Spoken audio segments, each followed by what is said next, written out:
কালিমা পড়ে মুসলমান হয়ে যায়। ও মাবুদ আল্লাহ গো, কালিমা পড়লেই বাকি হবে? তোমার কালামে পাকের মধ্যে তো অর্ডার করা হয়েছে, তুমি যারা জিনা করে তুমি তাদেরকে ক্ষমা করবা না, যারা মানুষদেরকে অন্যায়ভাবে কতল করে তুমি তাদেরকে তুমি ক্ষমা করবা না।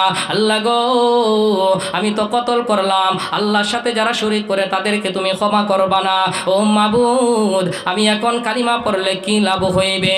ওয়াল্লাযীনা লা ইয়াদউনা মা'আল্লাহি ইলাহান আখার ওয়া লা ইয়াকতুলুনান নাফসাল্লাতী হারামাল্লাহু ইল্লা বিল হাক্কি ওয়া লা ইয়াজনুন